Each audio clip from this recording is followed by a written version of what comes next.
At Bayang Kayarista, kasama naman natin ngayon ang may-ari ng Paris Match Farm dito sa Pinagkawitan, Lipa City, Batangas. Walang iba kundi si Mr. Aristeo G. Puyat, also known to many as Tito Puch.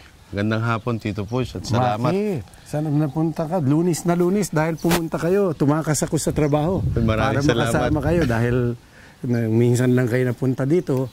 I welcome all the staff members at saka technical people ng San Lazaro Broadcasting Network. Salamat at napasyal kayo. Maraming salamat, Tito Puch. At Bayang Kayarista, marami tayo matututunan kay Mr. Puch Puyat. Unang-una, tungkol sa pagiging owner at breeder. Tito Puch, how long have you been a horse owner? Horse owner, mga matagal na, 35 years siguro. Dahil fresh out of college, may mga kabayo na ako, mga Batangas. Pero itong breeding since 1980. Since 1980? 1980. Okay. Ilan na kaya ang napalaki niyong mga kabayo? Siguro hindi ko na mabilang. Marami na. Siguro almost 200 na over the years. Okay. Ilan ang kabayo niyo dito ngayon sa farm? Ngayon, close to 100 yata. All, including stallions, mares, mga yearlings. Yung mga bagong ipapanganak, wala pa, medyo late. Iisa lang. Through the years, Tito Puch, mayroon ba kayong mga bagong technology na ginamit sa breeding? Ang breeding naman hindi naman maramot yung mga breeder sa ibang lugar, yung mga gagaling sineshare naman nila. Ang breeding lang is first of all, choose the right breeding stock. Right. Kailangan maganda, stallion, magandang mare.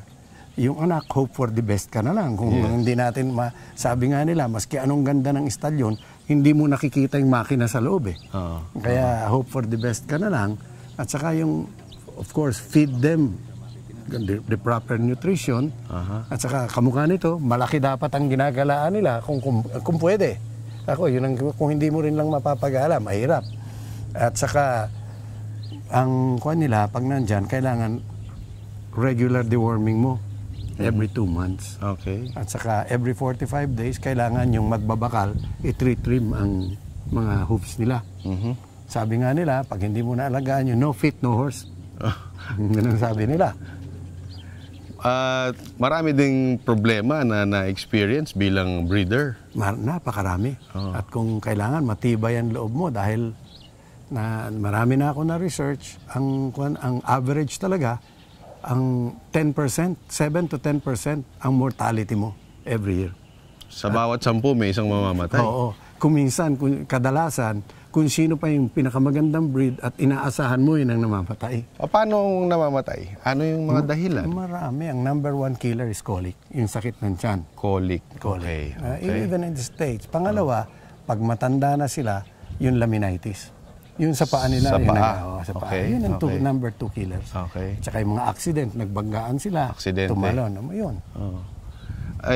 Ano naman yung mga benefits? Ano yung benefits sa'yo bilang isang breeder ng kabayo? Ako nasubo na ako dito Parang lifelong passion ko na ito. Hindi ka makaalis. Ang dami Gusto ko maumalis. Hindi. Tsaka nag-i-enjoy pa ako. Okay. Ang benefit sa akin is happy ka pag nakikita mong nananalo yung kabayo mo, yung breed mo, at saka maski nasa iba. Maski nabenta ko sa iba, pag nanalo, breed mo yun Proud ka doon. Proud ka doon. Walang diferensya sa akin.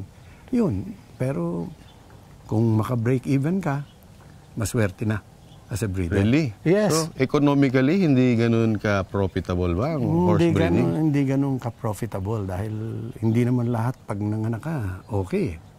Merong mga 20% deformed o mahina ang katawan. Ang magiging, kamukha dito sa atin, sa dinami-dami ng kabayo, isa lang ang hagdang bato. Hindi ba? Ganun lang yun Tama. Ang dami-dami nila. Isa lang. Hindi mo alam kung kailan ka magkakaroon ng ganun. So, inaantay yun ng lahat ng breeders. Yung market for new horses, is the market okay? Wala, meron. Pailan-ilan. Pero last year, nag-auction kami dun sa farm ni Manny Santos. Magaganda lahat ng breed. Siguro, 4 out of mga 35 ang nabili. Really? Yes, because everything is stacked against the horse owner and breeder. Okay. Dito sa atin, halos mahirap maging horse owner, mahirap maging breeder. Kailangan love mo talaga. The basic love of animal and men. Okay. Yan. Gusto malaman ng ating mga Bayang Kayarista, Tito Puch, sino yung pinakauna mong kabayo? Nabili ko lang yun. Si partnership, nabili ko 7,000. 7,000. Noong araw, Nanalo naman, pero bihira rin. Mura lang nun. Ang maintenance mo, 250 lang. Makapremyo ka ng 4,000, bawin-bawi mo na. Maliit ang taxes nun eh. Parang matagal na yun. Matagal na. Parang hindi yata halata. Hindi tayo mahalata. Siyempre, kailangan happy ka palagi.